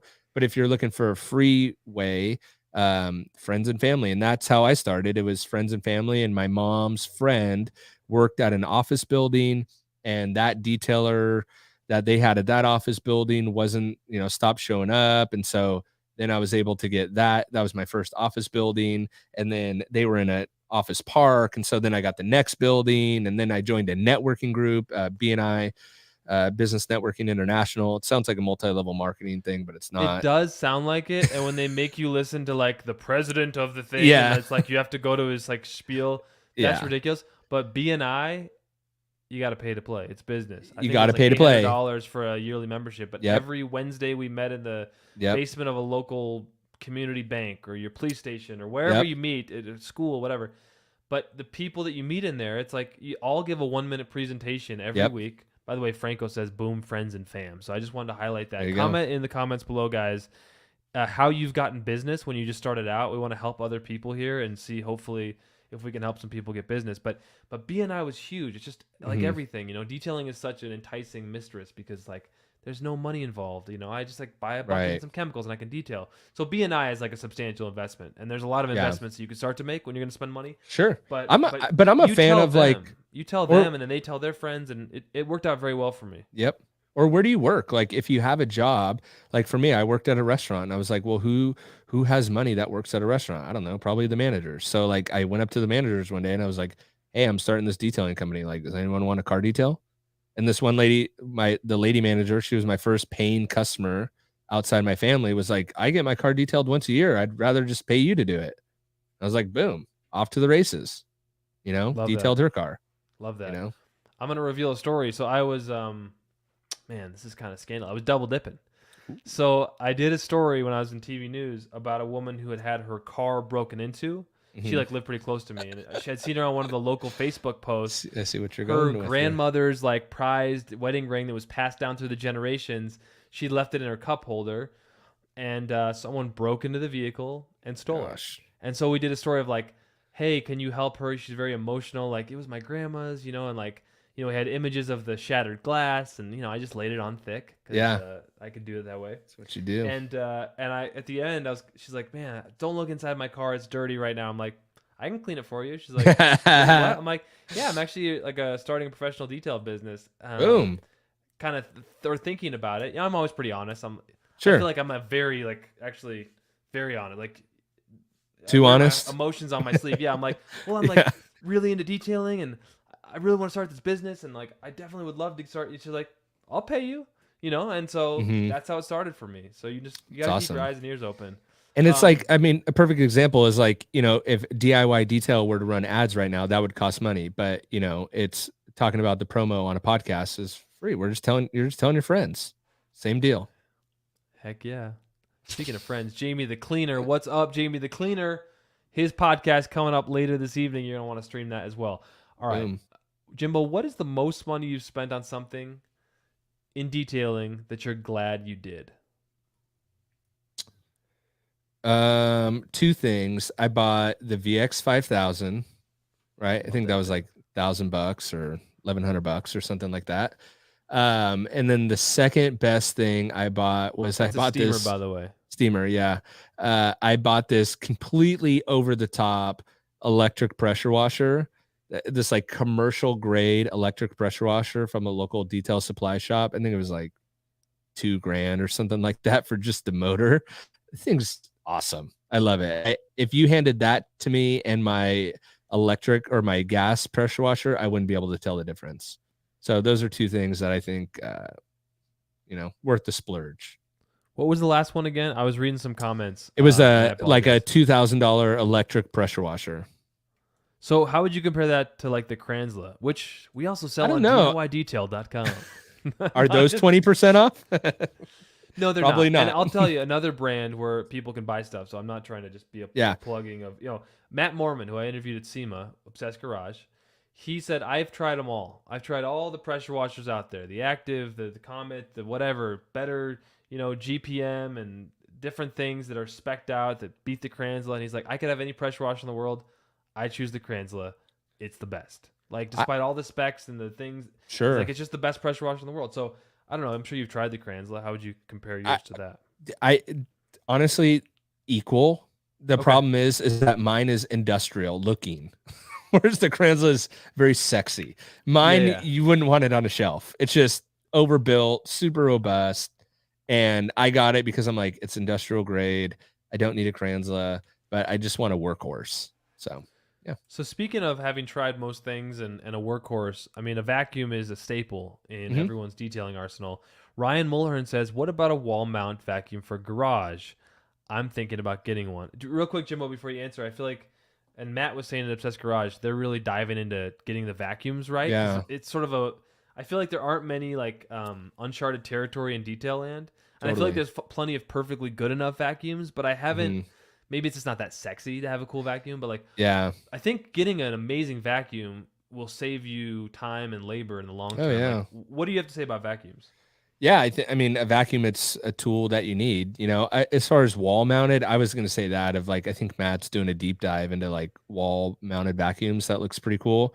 So I don't really know. I have a reel that your hose can make sure you have a really long hose because you're stationary with the vacuum part. So If you do the wall mounted. if you do the wall mounted, do a long hose, but then you might lose some suction with a long hose. So I haven't really done a deep dive into it, but I think What vacuum do you rock? Just real talk. The Rigid? Oh, yeah, rigid? bro. Yeah. I do too. I had a wall mounted one that I bought on Amazon one time at my first shop. But the hose wasn't long enough. And so I had to have the car in a very specific spot. And then I just was like, whatever. It was always easier to break out the rigid. I have a red and black Craftsman on the wall, and it doesn't have a ton of power. And actually, I miss my old rigid. I said I still have it, but a good I kind of want to get the Master Blaster vacuum. I did a video. I had on the it. Hawk Pro I channel. absolutely hated it. What? So I had it. It's expensive. Like it's isn't it very nice? expensive. I had it for a really long time. It has incredible suction, and it may have changed by now, but when I had it, what sucked about it is it No pun has intended. good one. It has a bag, and you filled the bag, and then like once the bag is filled, the vacuum doesn't work as good, right? But the bag is so small, you're constantly having to replace these bags. And it just became super annoying to me. So it could have changed the design. That was a long time ago. The design could have changed. It was a very good vacuum for sucking, but then it did suck at the same time. But it could have changed. I don't know. I don't want to keep the people on here for too much longer, but I do want to say, what's the most money you've spent on anything detailing related that you regretted?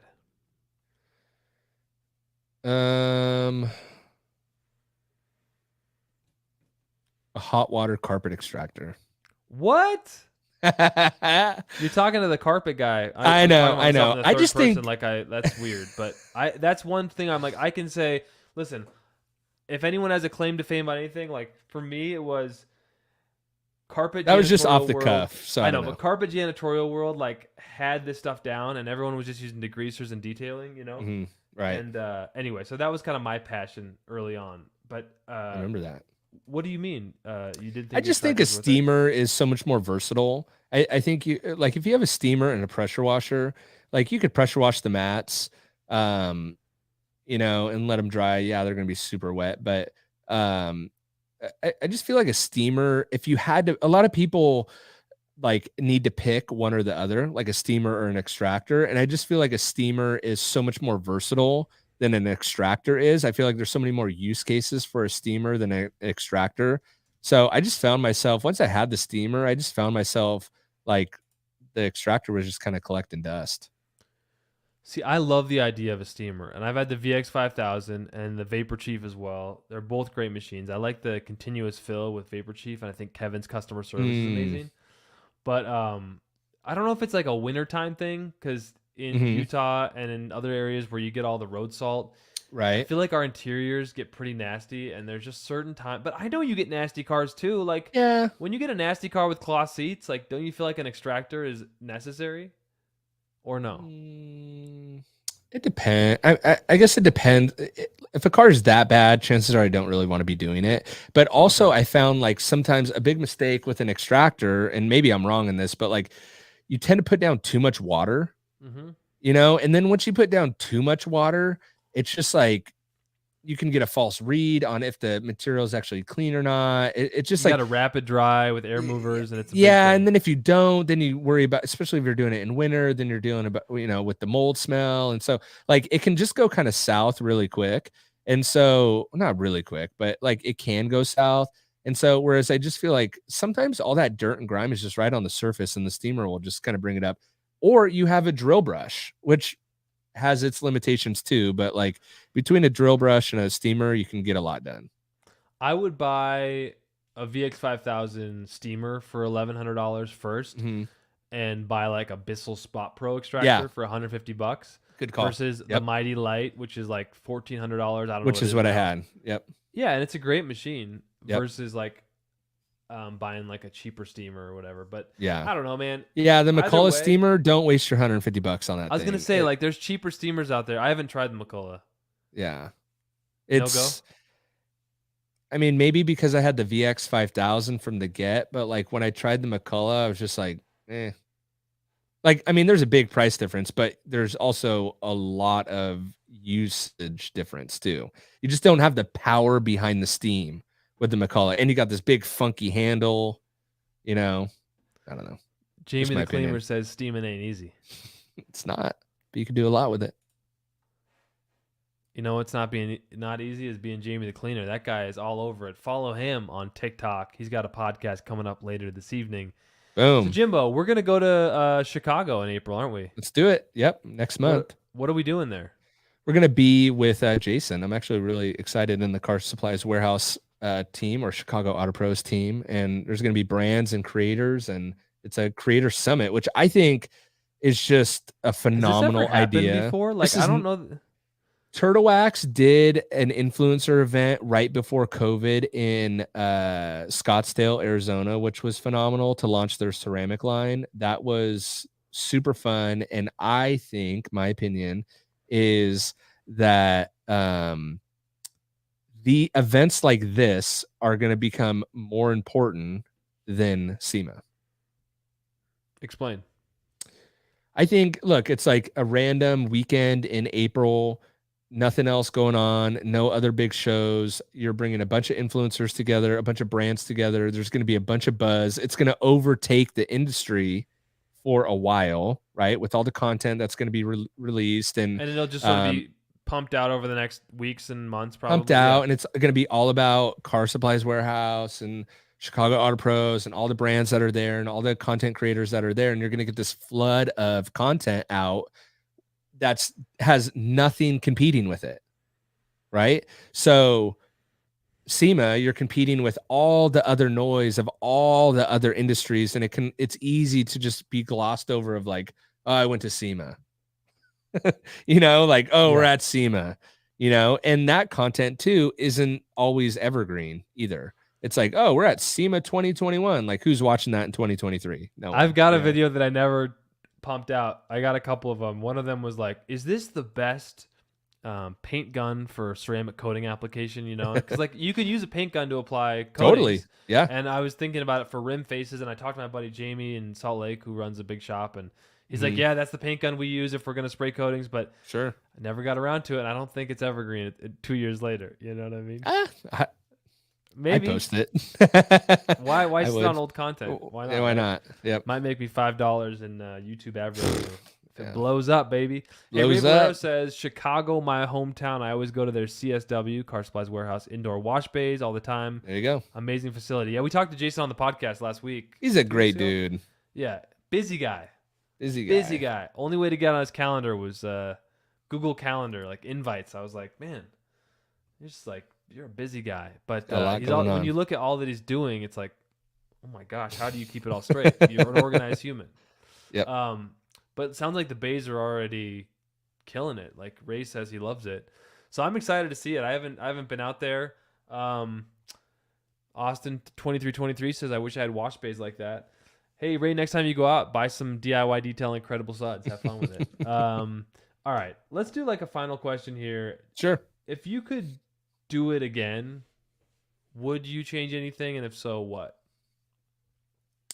If I could do what again? Man, this life that we're living.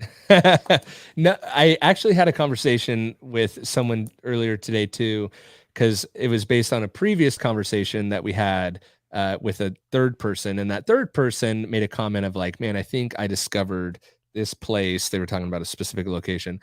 I think I discovered this place 20 years too late. It was an older guy. And what was this place? It was actually Utah. He loves Utah, but doesn't live in Utah, Southern Utah, right? And because he's into photography and loves all this stuff. And he said, I think I just discovered Utah 20 years too late. And I thought, man, that statement stuck with me so much of like, you really only have one life. Like, do what you want to do the most, right? And just like, don't, I was like, I hope I never utter those words of like, I found whatever 20 years too late. Like, that would be such a bummer to me. So like, I think that's why I easily get called a sellout or whatever, and I'm opportunistic because I'm always looking for like ooh, podcasting. Am I going to like that? If not, I'll just shut it down. Like, I don't really care, like, ooh, let me do this. Ooh, let me do that.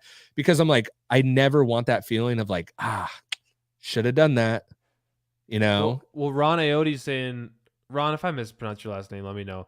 I love the concept of Car Supplies Warehouse, the Bays. It would be big money to start one where I live, but one can dream. Who did I hear? Oh, I think it's like a Macklemore song. Okay, I'm gonna like how basic itch bay of me.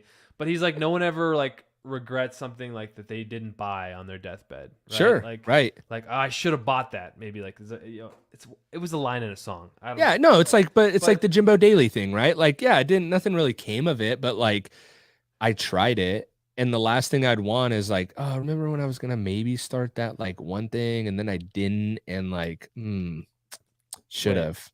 Wait, hold on. We've got royalty in the house. Scott from Dallas Paint Correction. We were just talking about you, Scott. Should I clay and use an iron remover as my clay lube? Are you just trolling us? Yeah, baby. Use the iron remover. It's a great clay lube. Can we get you on the podcast, Scott? I'll send you a StreamYard link right now. We'll go another 2 hours.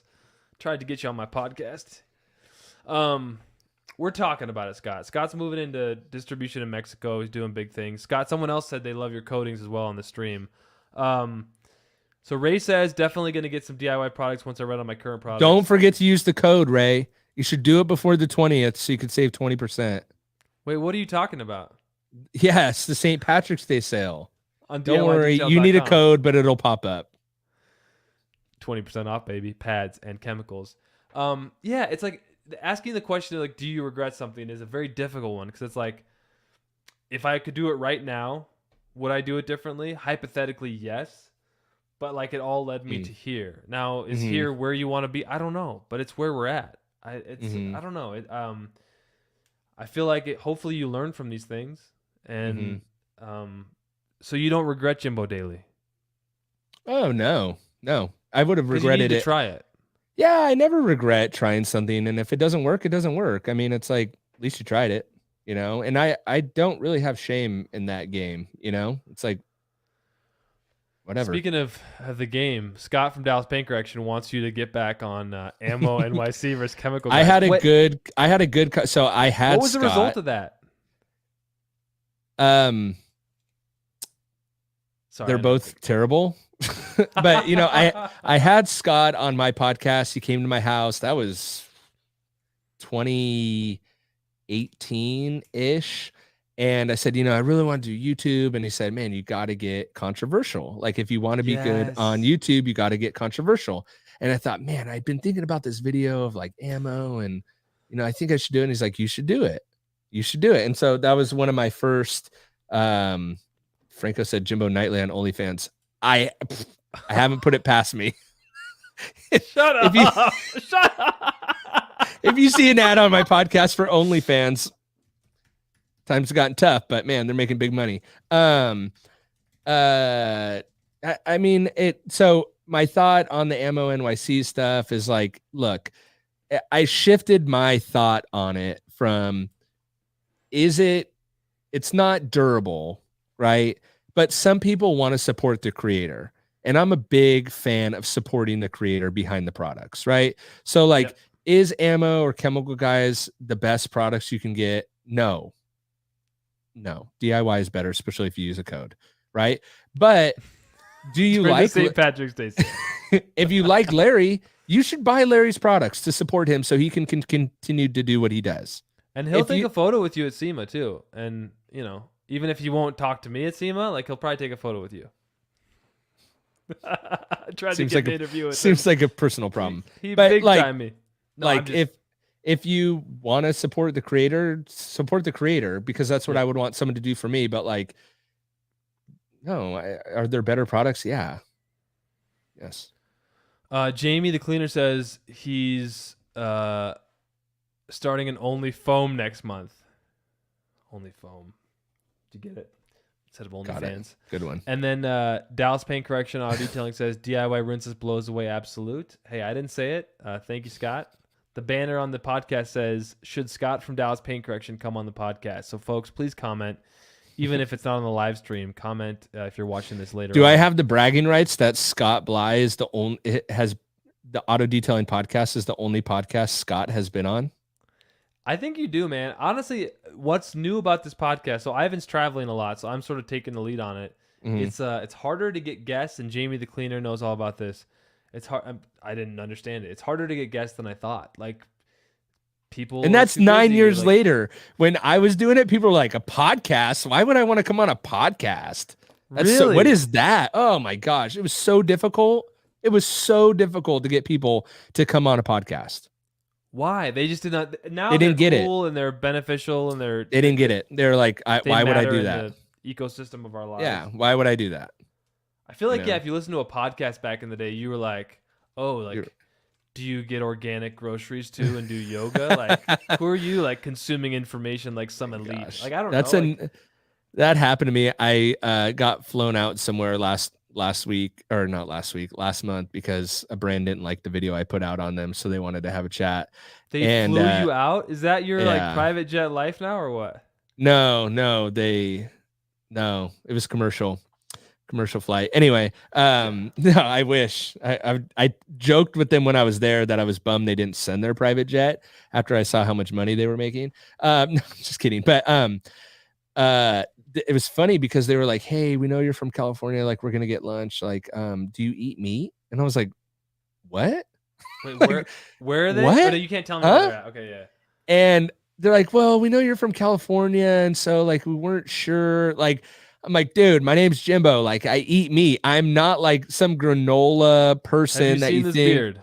Have you seen the Jim Beard? Right.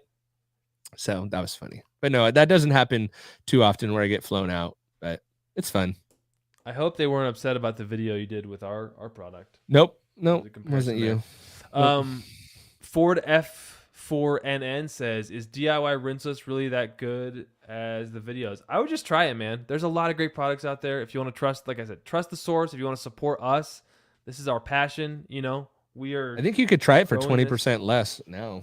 If you want to try it, now would be a good time. Is it DIYdetail.com where they have a 20% off sale? I think it's a good time to try it. Yeah, $49.99 and you get free shipping. Like if you looked around in the industry or online, like you don't get free shipping for $50. No. Like you're at $125, $150 to get free shipping. We have free shipping at $50. So check out our rinseless wash. You're not going to regret it. Use it as a household cleaner if you don't like it on your cars. I use it everywhere. Not in the shower. That's a good question from Gerardo. Is the only way to 100% prevent water spots to use a water deionizer system? No. Let's talk about that. Because you're out in the sun, mobile detailing. Sure. I mean, I don't wash cars without deionized water because it's just once you do it, there's no going back. But no, what you could do is you could use just any old spray wax if you want and spray it while the car's wet, or use like a wax and dry product, or like as your protectant product. Yeah, just to help it. Just because if you're using regular water and it's like drying up on you fast, you're just trying to like give yourself a little bit more time to get to the other side of the car to dry it, so any sort of you could probably even do a rinseless wash, like wash the car and then use your rinseless wash, spray it all over the just car. Like mist it on just to continue it being moist. Okay. Exactly. Yep. Very interesting. I highly recommend a deionizer. Joel Detailing, we're going to get you on the podcast, brother. I like seeing what you're up to. Details, and you've got an up-and-coming YouTube channel with a lot of really interesting content. You said you're vegan, so I'm interested about that because you are from California, so you fit the bill, apparently. I didn't say there wasn't weirdos in California. I just said I wasn't one of the weirdos. Hey, man, everyone's got their own life they're living, and somehow all of us different people come together because of detailing. Isn't that a beautiful thing? I think it's awesome. I love it, man. So despite all the dark side of the industry or whatever you want to say, like the people, man, love the people, especially when you actually meet them. There's the key. When you meet them in person, everyone's a little different. Let's end on something positive and uplifting, Jimbo. An hour and 35 minutes into the podcast. We still have 43 people hanging out. If I catch anyone with any last second question, Dallas Paint Correction says, I haven't even read this. I haven't even edited it. I say we all stop talking about big brands and let them all do their own marketing on YouTube. I bet nobody will follow the big brands' YouTube channel or take their marketing seriously. Brings up a good point. Big brands are in serious, serious trouble moving forward. What? Serious trouble. Oh, why? Yeah. Because exactly what Scott is talking about. It is incredibly if you saw a McGuire's commercial right now, you would be like, eh.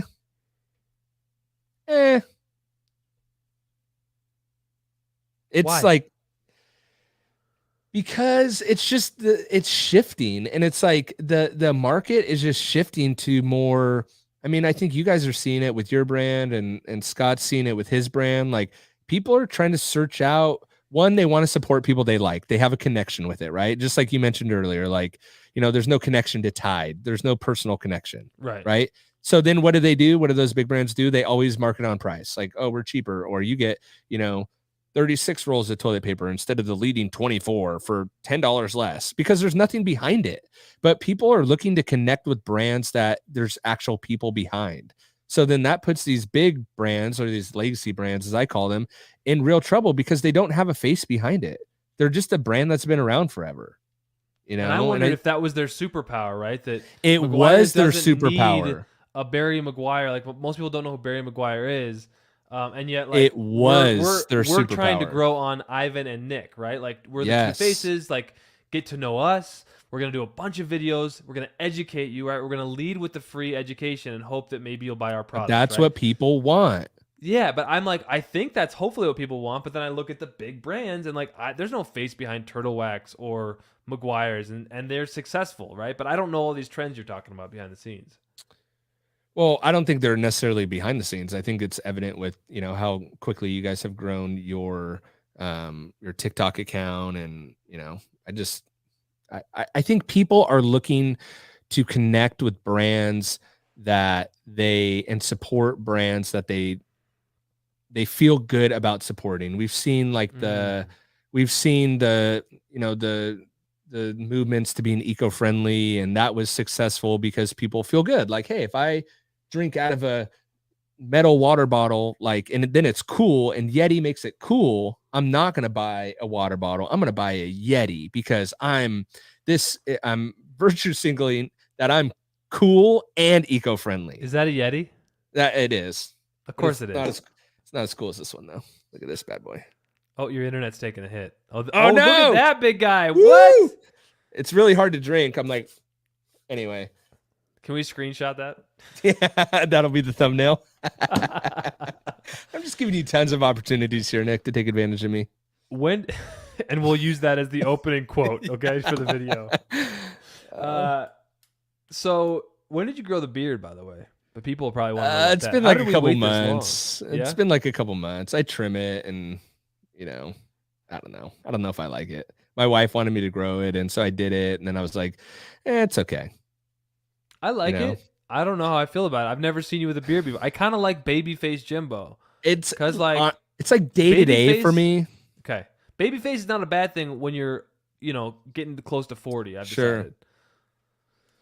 Yeah, it's like day to day. Like, some days I like it, some days I hate it.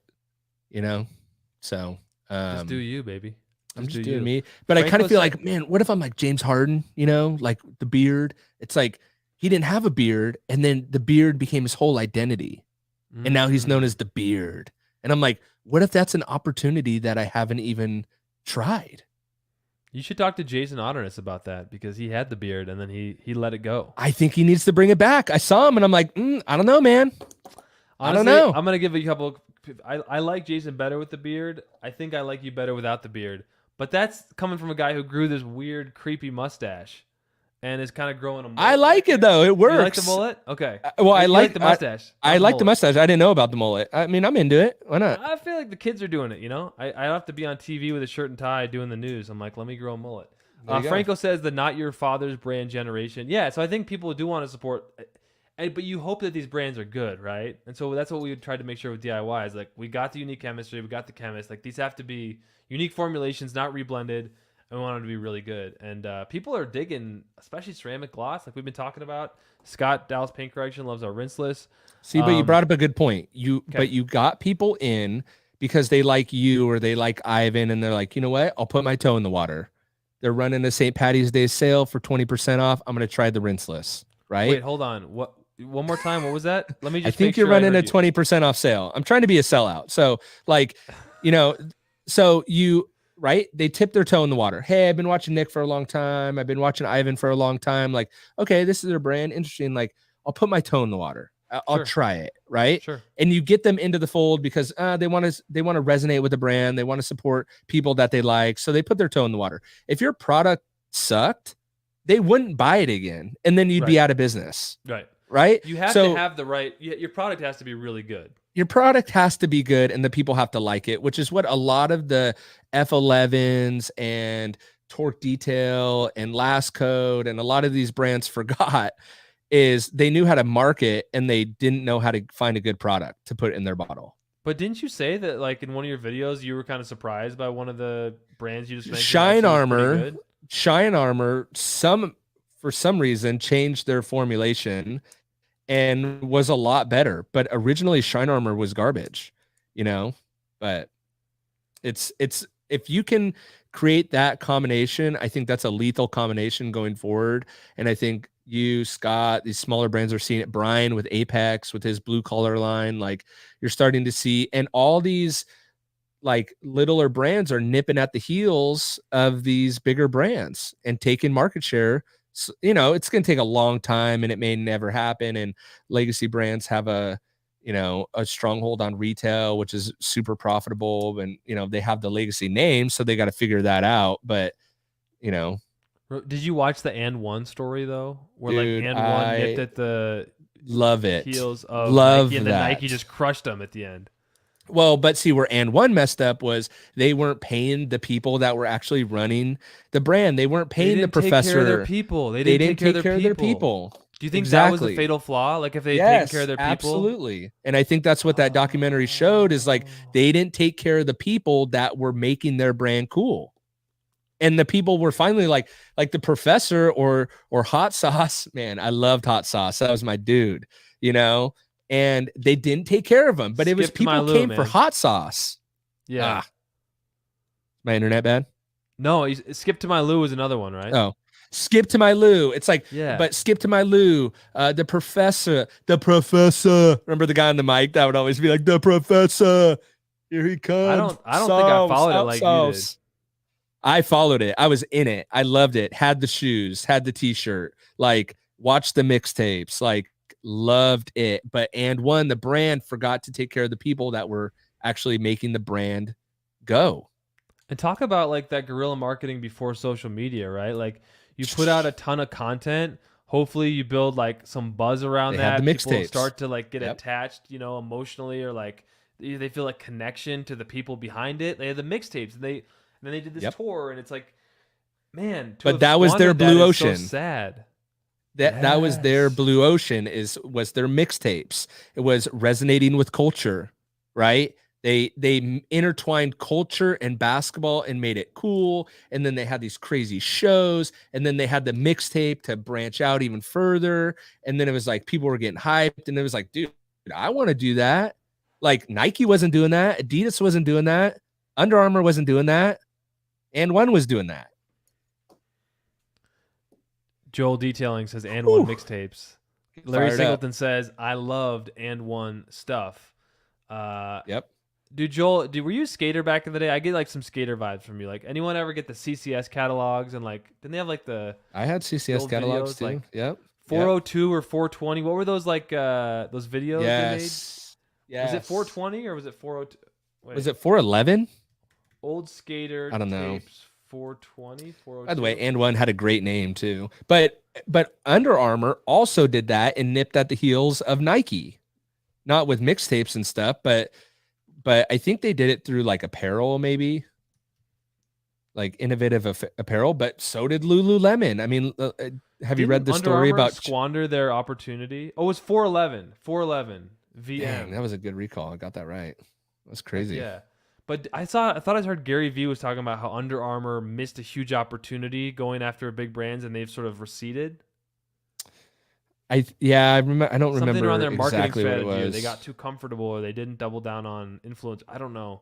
Yeah. But, dude, if you're not listening to know. Gary Vee and you're trying to grow as a human, as a content creator, as a detailer, he's great. Like he says, put out 12 to 15 pieces of content a day or you're leaving market share on the table. And I strive and I get there like halfway most days, but he's just so inspirational. He's just like, there's no such thing as off brand. So like if I do a video in Utah and it doesn't have Ivan in it, that's not like going off brand, right? Just like put out content, like it doesn't all have to be the exact same or with the exact same logo. Just do it, and people will connect with it. And I just love his like, don't make it a picture perfect image on Instagram. Just post more content. I maybe that's oversimplifying it, but I don't think he'd disagree with that. No, I totally agree. And I'm a big fan of like, don't overcomplicate it. Cause when you overcomplicate it, you don't do as much. Dude, Joel's a hip hop DJ. Joel, I don't know if you know, I freestyle, brother. Nick the Knife over here. Oh shoot. Let's get him on the podcast and drop some beats, baby. Oh my gosh. This please mustache do tells that. the story. That is arguably the best marketing plan that DIY Detail could do in 2023. Better than the St. Patrick's Day sale is to get Nick McGurk to freestyle on the podcast. I'm calling it now. Do it. It'll be the best marketing play of 2023. Joel, if we can get the streaming right and the audio, what do you say? Should we do it? 100%. Do it, Joel. Boom. Woo! Man, I'm excited. I'm a little nervous. Because without Ivan, things get a little loosey-goosey around here, Eric Banks says, love the honesty of the podcast. Thanks, Eric. And Ray Valero says, I think Blockbuster could have bought Netflix way back then. Ooh. Yep. Got to look for the opportunity. That's so interesting. Franco says, Nick, master of slick. Can you believe we're almost at 2 hours and we have the same number of listeners as when we started? You guys got a good following. I like it. People are awesome. But they know you, and I'm glad that the folks who don't know you before this now do, hopefully. Thanks for that. Man, what do detailers need to do in 2023? Focus. If you want to run a detailing business, focus on the business and marketing aspect. You're probably already a good enough detailer to get it done. Focus on growing your business.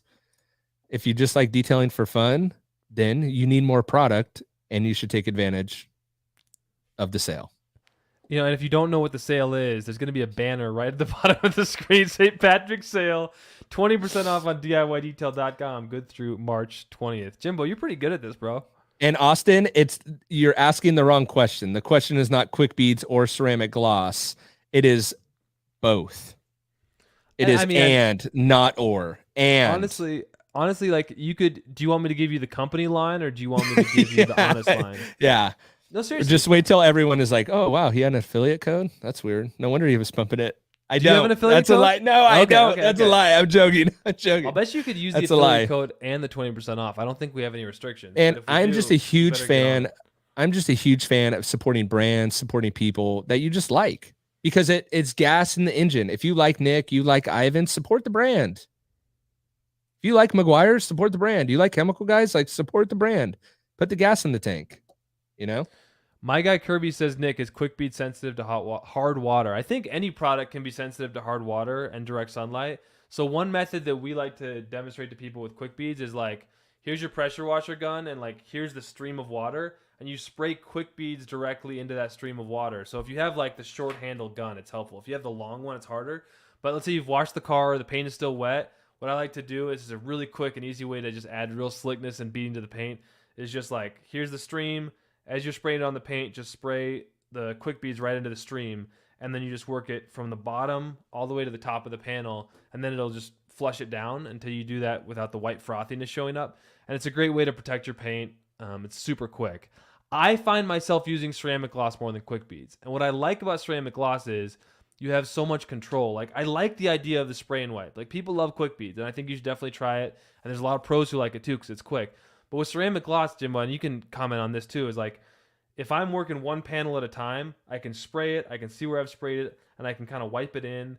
And with quick beads, you're spraying your pressure washer and like water's kind of going everywhere. So if you're worried about hard water or any kind of spotting, use that trick with quick beads. And I don't know, I'm just old school. I like a traditional spray and wipe down. Yeah, but I have both in my shop. I like them both. But like, people love ceramic gloss and it'll go forever. And I think quick beads is great too, because I have to say that. But I honestly think it's true. Like, you don't have to. If I have my druthers, Jimbo, and by the way, you can find these products at DIYdetail.com with a 20% off sale. That's it. I seriously will do. I'll wash the car, rinse it off, and then I'll do the quick bead spray, like the spray into the stream, right? And then I'll rinse it off, and then I'll put ceramic gloss on my drying towel, and I'll wipe it down. Like, that's how I prefer to do it. So I actually do like both. The answer is both. See? Told you. Hell yeah. Nick just took longer to get there. It's not safe for kids. I just said the HE double hockey sticks. All right. Mr. Kirby says, I'm having streaking showing up after rinsing, but never issue with ceramic gloss almost out. So try that method, and if you're having any issues with streaking, you can put a little quick beads on your towel and then wipe that area. Like, you ever had that happen with the ceramic coating, Jimbo, where you get a high spot, you apply more ceramic on the applicator, and then rub it in, and it kind of activates it again, and then it buffs? A guy that I worked with at a blending facility said sometimes like dissolves like. Absolutely. That is what that is. Yep. Ivan and I talked about that a lot. Yep. Is that a burp? Is that time to go? So can we just hit 2 hours? Come on, I'm not gonna waste it. I actually got to wrap this up. You gotta go. Okay. Yeah. We were just vibing, Jimbo. All right. We were. I loved it. I don't think I've ever done a podcast this long. I like it. I don't feel like it's lost momentum. But anyway, it hasn't. Austin 23 says, sounds like both. It's time to put on my order. And if you use code GREEN20, you can send me the check. I take Venmo, Nick. Just kidding. I'll send you something, man. I'll send you a bottle Please of ceramic don't. gloss. I'm sending it back. Oh, there you go. I won't send that back. All right. So Al Daly says, getting ready to apply ceramic gloss to my M3, my brother's M3 right now. Thanks, Al. Thanks to everybody. Man, this was awesome. This was great. Thanks, Nick. I had a lot of fun. Any final thoughts? Go take advantage of the sale. Happy detailing, everybody. Thanks, Jimbo. Thanks, everybody. See ya. Bye. Peace.